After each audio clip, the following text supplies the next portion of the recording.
శ్రీ మహాగణాధిపతయే నమః. శ్రీ మహాసరస్వత్యై నమః. శ్రీ గురుభ్యో నమః.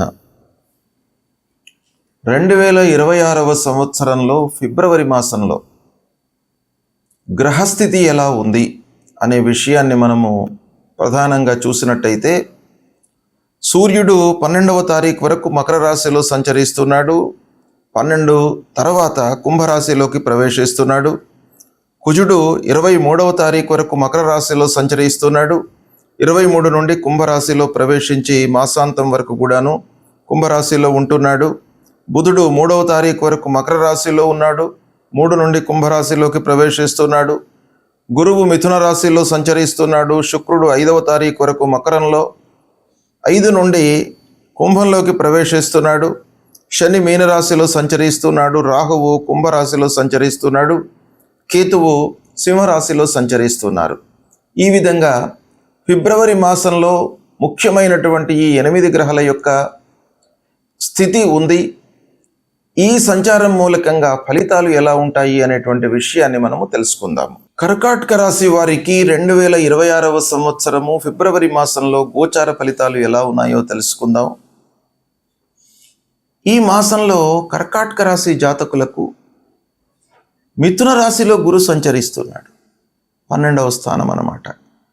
12వ స్థానంలో గురు సంచారము గోచార రీత్యా ప్రతికూలం.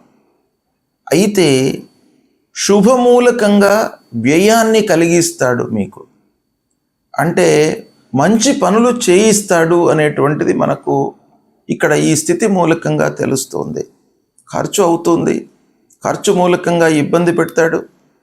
ఆర్థికపరమైనటువంటి ఇబ్బందులు, రావాల్సినటువంటి డబ్బు రాకపోవడము, ఇలాంటివి ఎన్ని చేసినప్పటికీ మంచి పనులు మట్టుకు జరుగుతాయి. ప్రభావము, ఆ గురువు యొక్క ప్రభావము మీకు శుభప్రదంగా ఉంటుంది ఈ మాసంలో.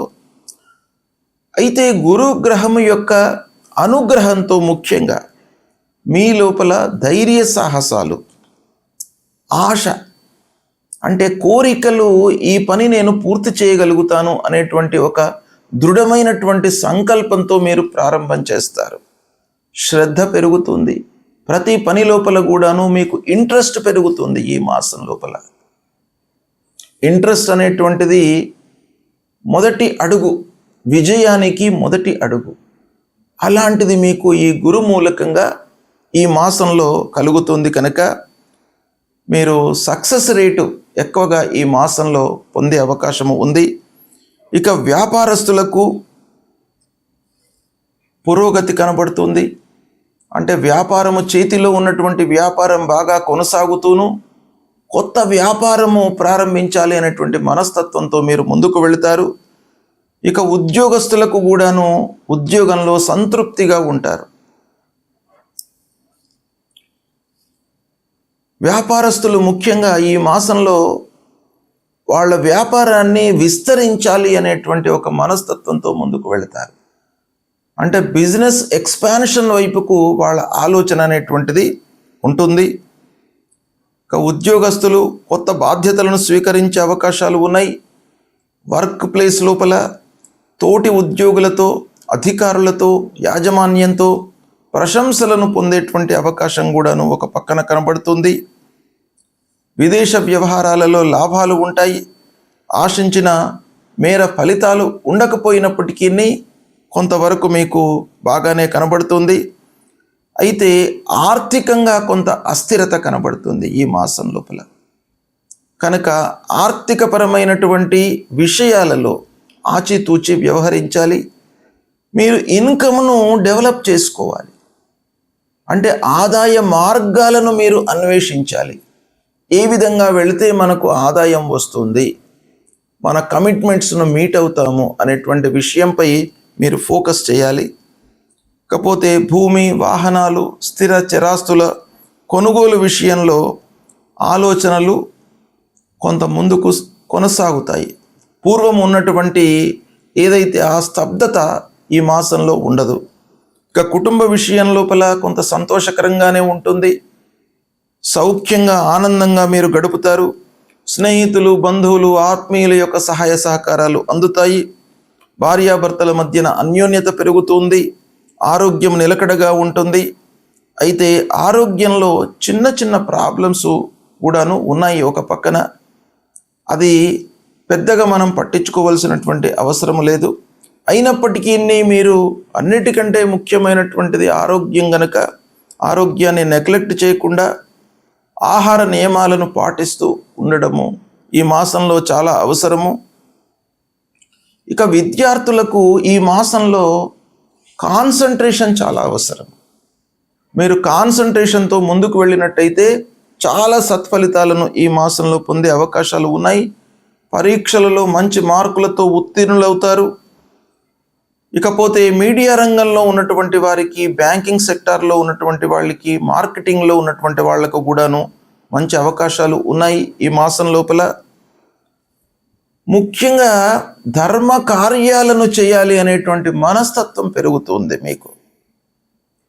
దేవాలయాలను దర్శించుకోవడము, సద్గురువులను సందర్శించుకోవడము, కొన్ని దాన ధర్మాలపై మనస్సు నిలపడము, యాత్రలు చేయడము, ఇలాంటివి మీకు ఈ మాసంలో జరిగే అవకాశాలు ఉన్నాయి. ఇక చాలా రోజుల నుండి కోర్టు కేసులలో నిమగ్నమై ఉన్నటువంటి వాళ్ళు ఈ మాసంలో కొంత వాళ్లకు అనుకూలంగా మారేటువంటి అవకాశం కనబడుతుంది. ఇక మీరు ఎవరైతే పూర్వము మీకు హాని తలపెట్టిన వాళ్ళు ఉన్నారో ఈ మాసంలో వాళ్ళు బలహీనపడేటువంటి అవకాశాలు ఉన్నాయి. కాబట్టి శత్రువుల మూలకంగా ఈ మాసంలో మీకు ఇబ్బందులు లేవు. పెట్టుబడులు, పూర్వం పెట్టినటువంటి పెట్టుబడుల మూలకంగా కొంత లాభాన్ని ఈ మాసంలో మీరు ఆర్జించేటువంటి అవకాశాలు ఉన్నాయి. ప్రయాణాలు అనుకూలిస్తాయి. కుటుంబ పెద్దల యొక్క ప్రోత్సాహం లభిస్తుంది. మొత్తం మీద ఈ మాసము కొన్ని గ్రహస్థితి మీకు ప్రతికూలంగా ఉన్నప్పటికీ కొన్ని కార్నర్స్లో మీరు అద్భుతమైనటువంటి ఫలితాలను పొందే అవకాశాలు ఉన్నాయి. దాన్ని సద్వినియోగపరచుకోండి. గ్రహస్థితి ప్రతికూలంగా ఉన్నప్పుడు మనము ఏం చేయాలి అనేటువంటిది చాలా ముఖ్యమైనటువంటి ప్రశ్న మీకు.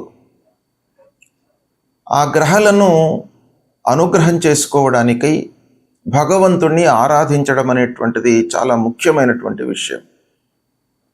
ప్రధానంగా చూసినట్టయితే సూర్యుడు 3, 6, 10, 11 స్థానాలలో సంచరిస్తున్నటువంటి సమయంలో శుభ ఫలితాలను ఇస్తాడు. మిగతా స్థానాలలో ప్రతికూలమైనటువంటి ఫలితాలను ఇస్తాడు. కనుక సూర్యభగవానుడు ప్రతికూలంగా ఉన్నప్పుడు సూర్యుని యొక్క ఆరాధన చేయండి.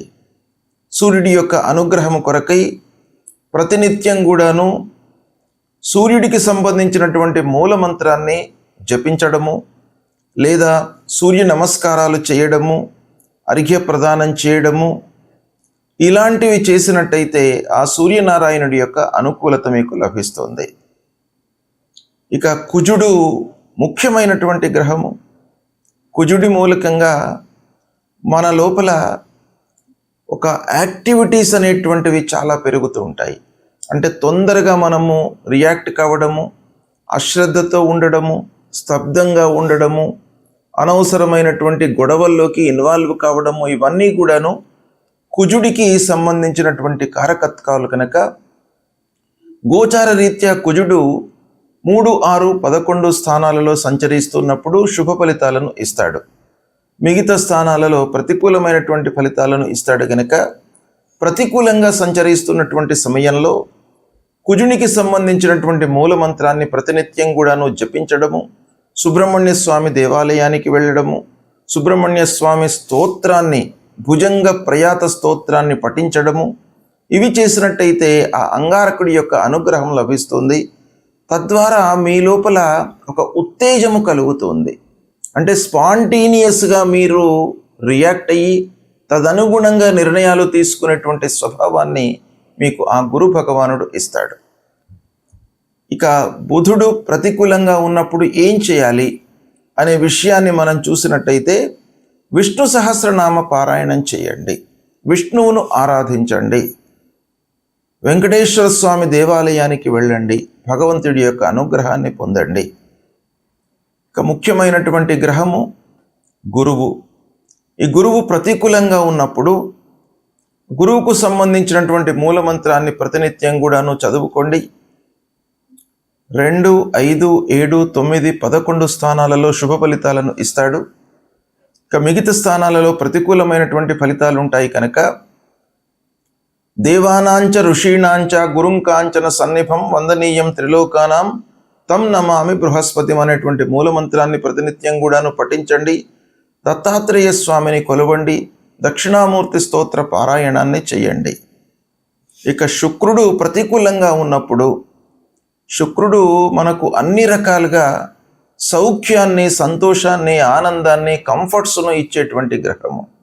అలాంటి గ్రహము ప్రతికూలంగా ఉన్నప్పుడు అమ్మవారిని వేడుకోండి. మహాలక్ష్మి అమ్మవారిని వేడుకున్నట్టయితే మీకు తప్పకుండా అనుగ్రహం లభిస్తుంది.